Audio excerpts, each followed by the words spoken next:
Dinheiro. Não podemos perder dinheiro, não podemos perder tempo, porque está complicada a nossa vida. Bom, o Brasil está vivendo um momento curioso, em que a gente está sendo apresentado a um gelo fino, que é o gelo fino das decisões envolvendo políticas públicas.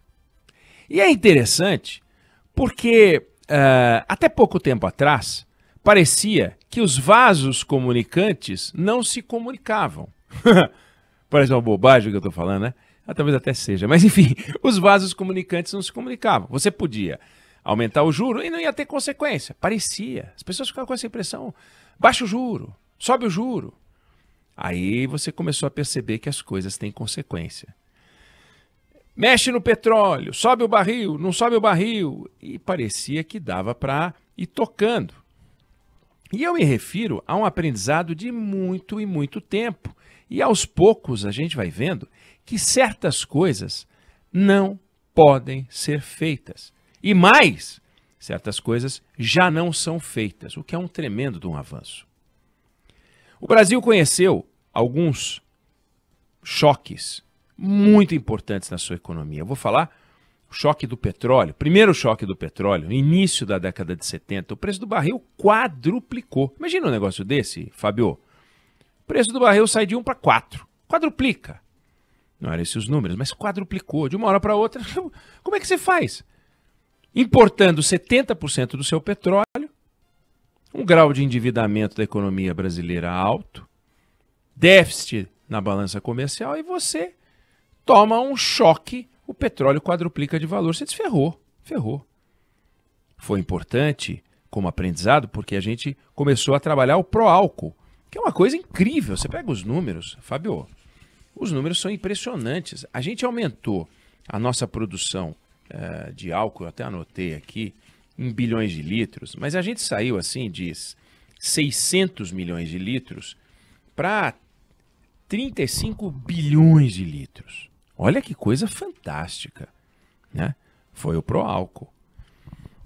Naquele tempo a gente conseguia dar uma resposta, digamos, industrial. Tinha um desafio grande, porque quem produz álcool é quem produz açúcar. O preço do açúcar era muito bom. Como é que você faz os produtores de açúcar produzirem álcool? Surgiu o programa é um sucesso. É uma coisa muito importante e o Brasil está aí com uma tecnologia nova. A gente foi conhecer outro choque do petróleo no final dos anos 70, início dos anos 80, que foi complicado, desajustou completamente a economia, já tinha desajustado antes. Desajustou completamente, entramos num ciclo de dívida, foi um inferno, a inflação foi um horror, o Brasil desandou. E aí a gente chega hoje, e toma um choque de petróleo. Não é um choque de petróleo daquele patamar, porque o choque de petróleo no final dos anos 70, se aquele primeiro eu disse que quadruplicou, no final dos anos 70 triplicou. Você imagina? Quadruplica, depois no final da década triplica. Não é o que está acontecendo. Não é o que está acontecendo. O barril do petróleo subiu, passou dos 100, chegou num patamar altíssimo e depois baixou, fechou abaixo de 100, subiu um pouquinho e fica ali. Isso com uma guerra, hein? Com uma guerra num grande produtor de petróleo e de gás. Dois insumos que para nós são essenciais, porque o gás russo permite a produção de fertilizante a um preço tão atraente que a gente traz de lá, atravessa os oceanos, chega aqui ainda mais barato do que produzir o fertilizante no Brasil. Bom, aí a Petrobras vai e reajusta o preço do petróleo na entrega às distribuidoras. Em outros tempos, e a gente já viveu isso, dava para segurar o preço artificialmente, mas a gente segurava o preço. E a bomba estourava como estourou. A Dilma fez isso, segurou o preço.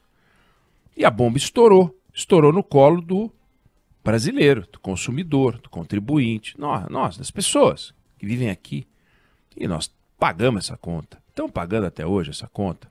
Ela criou um buraco de 40 bilhões de dólares. Um negócio assombroso, escabroso. A Petrobras virou a empresa mais endividada do mundo. É uma coisa incrível. Então a gente paga de um jeito ou de outro.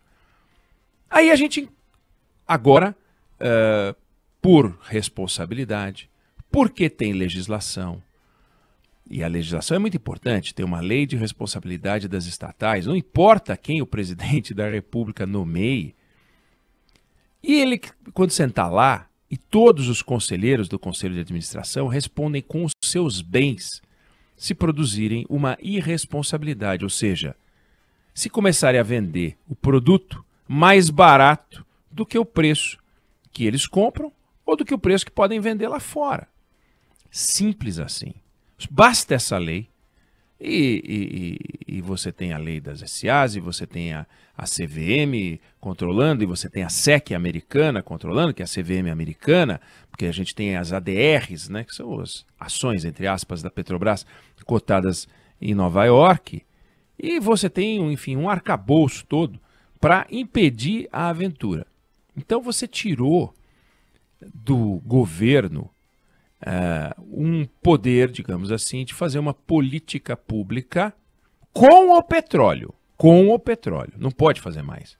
Usando a Petrobras. Não pode fazer mais. Não dá mais para fazer. Simplesmente não dá mais. Tirou. Bum! Sumiu. E você tinha nessa história do gelo fino a que eu me refiro, você tinha um outro preço da economia, porque esse é um preço, né? O petróleo é um preço que atinge todos os outros preços da economia. O óculos que a gente vai comprar, o controle remoto que eu perdi nesse sofá, tudo isso foi transportado, né? Então o petróleo está em tudo, está nos alimentos, está em tudo, nos serviços, turismo. Imagina o turismo.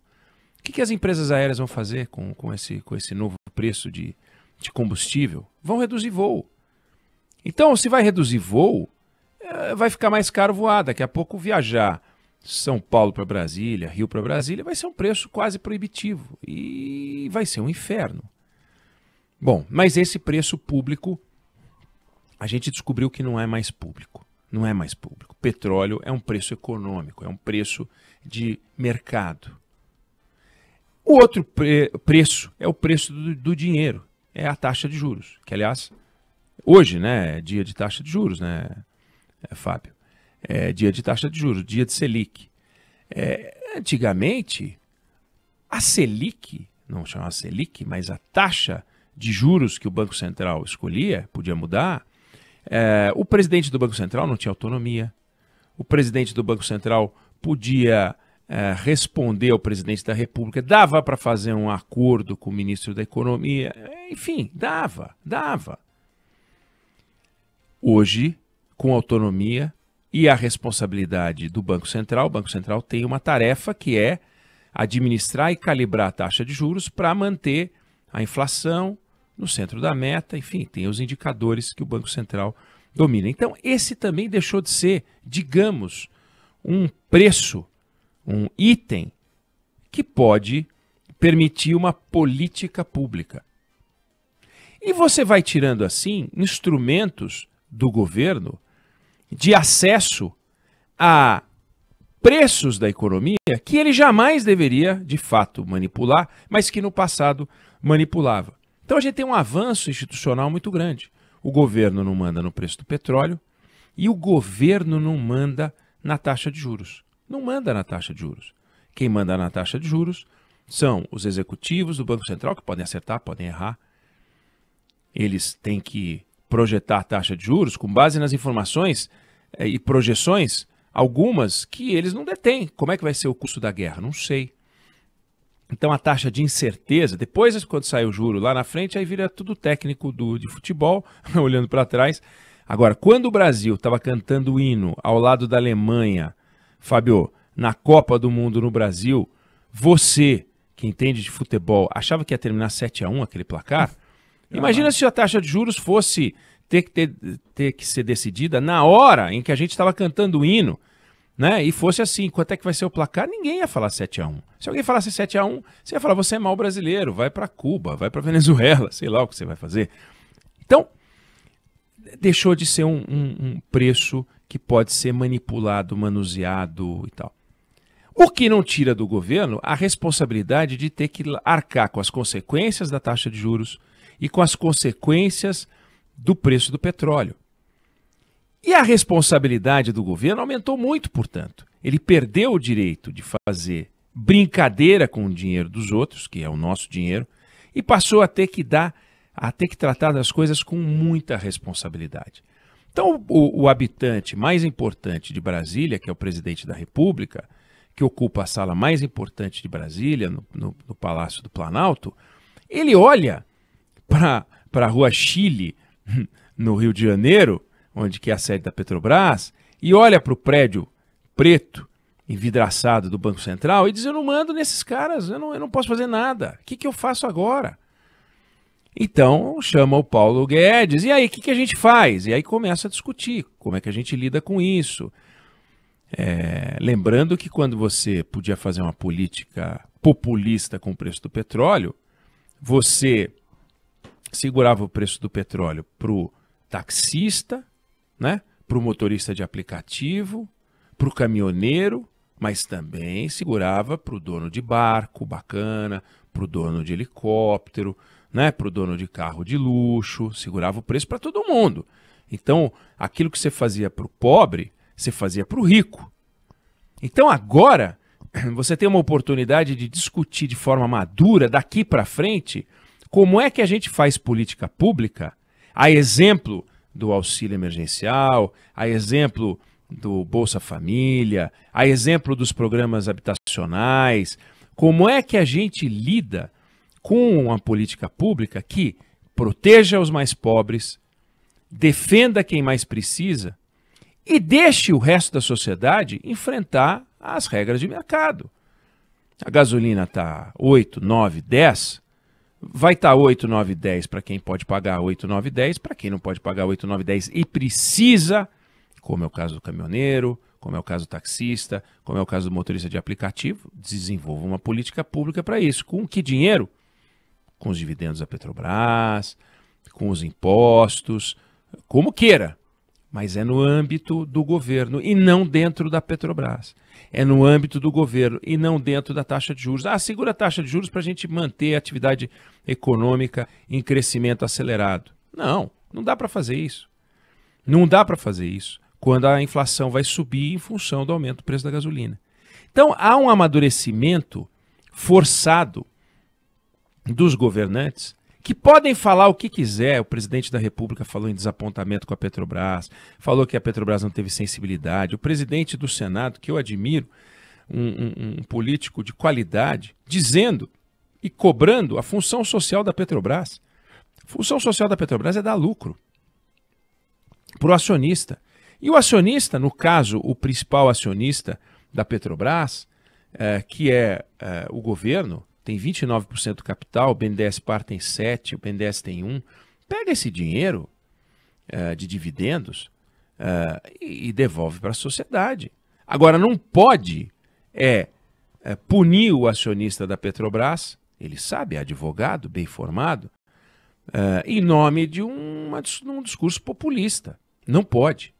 A Petrobras tem que estar blindada. Aí alguém vai dizer, bom, mas nesse caso não vale a pena ela ser uma empresa estatal. Ok, vamos continuar essa discussão? Vamos continuar essa discussão para saber o que a gente deve fazer, deve privatizar, não deve privatizar. Tem um candidato aí, o Ciro Gomes, dizendo que quando ele assumir, ele vai comprar todas as ações da Petrobras que estão no mercado e vai fechar o capital da empresa. Aí a empresa passa a ser do governo. Do governo. Quem quiser votar no candidato que diz que vai fechar todo o capital, tem um que já disse.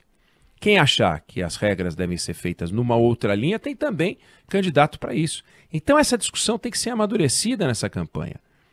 Que o Ciro defenda suas ideias, que os outros candidatos que defendem privatização, fatiamento da Petrobras, manutenção da Petrobras do jeito que está hoje, que esse debate aconteça. Agora, acabou a farra de meter a mão na Petrobras, acabou a farra de meter a mão no Banco Central. Acabou. Para nós isso é muito bom como sociedade, porque as instituições, leia-se, as leis, as estruturas, os órgãos de controle, eles ganharam muita força.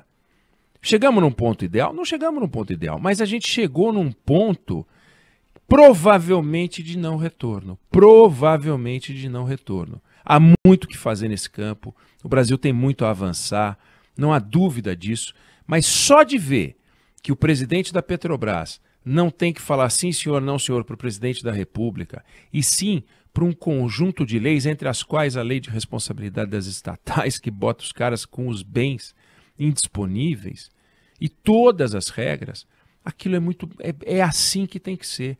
Só de saber que o presidente do Banco Central pode tomar suas decisões mandatado, sem que alguém, o presidente, queira se reeleger e queira fazer populismo com taxa de juros, não me refiro especificamente a esse presidente, qualquer presidente. Isso é muito bom, isso é muito maduro. Agora, que a gente escolha direito, né? Que a gente escolha direito o presidente do Banco Central, que o Senado faça seu papel ao sabatinar o presidente do Banco Central, como deveria fazer com os ministros do Supremo, não faz.